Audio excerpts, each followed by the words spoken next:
বেশ অনেকদিন পর ছাদ বাগানে যেয়ে তো আমি অবাক। তাকিয়ে দেখেন কি পরিমাণে সিম এসেছে আমার ছাদের সিম গাছে। আমি তো খুশিতে আত্মভরা। কি বলবো? এত সিম!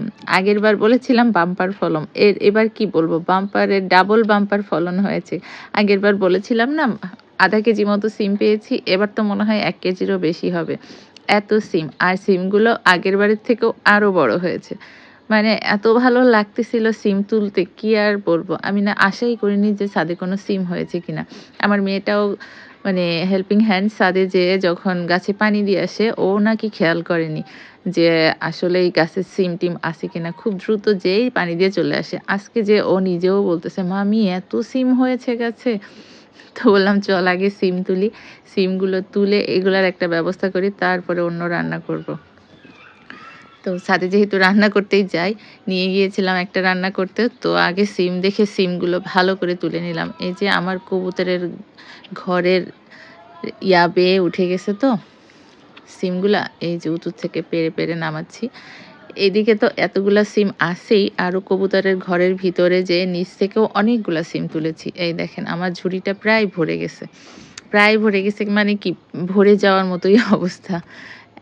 এই ঝুড়িটা যে ভরবে কখনো আশাই করিনি। খুবই ভালো লাগতেছিল সিম তুলতে। নিজের গাছের সিম বা নিজের গাছের যেকোনো ফল তুলতে যে কি আনন্দ, সেটা আমি বুঝলাম গাছ লাগানোর পরে। এই যে ওগুলা তোলা শেষে ভাবলাম যা আছে সবকিছু দিয়ে একটা ভাজি করে ফেলবো। তারপরে এই যে একটা মিষ্টি কুমড়ার ফুল ছিল তুললাম। মিষ্টি কুমড়াগুলো বড় হচ্ছে না, ছোট থেকেই মরে যাচ্ছে। প্রচুর লাউ আছে, সেগুলাও ছোট, ছোট থাকতেই শেষ হয়ে যাচ্ছে। জানি না কেন? ঝিঙেও ছিল, এখনো আছে। এগুলা কবে বড় হবে জানি না। বড় হচ্ছে না। তবে অনেক পরিমাণে ধরেছে। আর এই যে পুঁই শাকগুলা। তো ভাবলাম নিয়ে নিই, একসাথে ভাজি করে খেয়ে ফেলবো। পুঁই ফলও আছে অনেক, সব একসাথে নিলাম। আর এত নরম দেখেন হাত দিয়ে টানতেই খুলে আসতেছে। আর পুঁই শাকের সাথে এটা হচ্ছে আদা গাছ। আদাও আছে কিন্তু নিচে। মাঝে, মাঝে আদাও নিই। তো আদা চা তো একবার বানায়ে খাওয়ায়ে দেখাইছি। এখান থেকেই তুলেছিলাম। খুব আদা চা খেতে ইচ্ছা করতেছিল কিন্তু বাসায় আদা ছিল না। যাই হোক এই যে আমার এক ঝুড়ি সবজি, ছাদ বাগানের সবজি। এগুলো এখন কেটে ধুয়ে ভাজি করব। আর আমার অনেক করলা দেয়া গাছটা মরে যাচ্ছে মনে হচ্ছে, বাট মরেনি। এখানে কিন্তু অনেক করলা আছে, একদম ছোট, ছোট। এগুলো বড় হবে ইনশাল্লাহ। তো এখন যেইগুলা ৩ টা মতো একটু বড় ছিল, এই ৩ টা তুলে নিলাম যে ভাজির মধ্যে দিয়ে দিব। এই করলাগুলা যেহেতু খুব বেশি তেতো হয় না, এজন্য ভাবলাম নিয়ে নিই। এটার সাথে দিয়ে দিব। বোঝা যাবে না, খাওয়া হয়ে যাবে, বাচ্চারাও খেয়ে নিবে। তো ওই ৩-৪ টা করলা নিলাম। আর এই যে দেখেন ছোট, ছোট অনেকগুলা করলা আছে।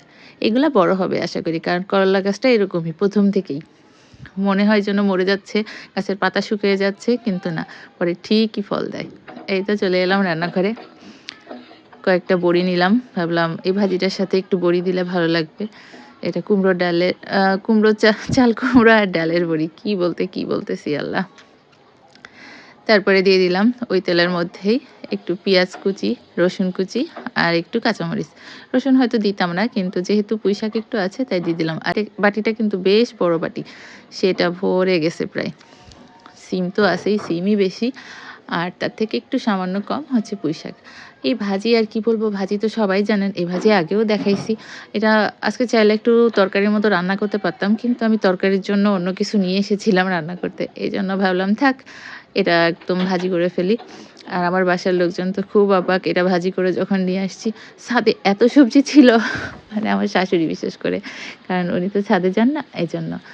যাই হোক, এই সবজিগুলা ভাজি করতে আমার খুবই ভালো লেগেছিল। একটু লবণ ছিটিয়ে দিচ্ছি।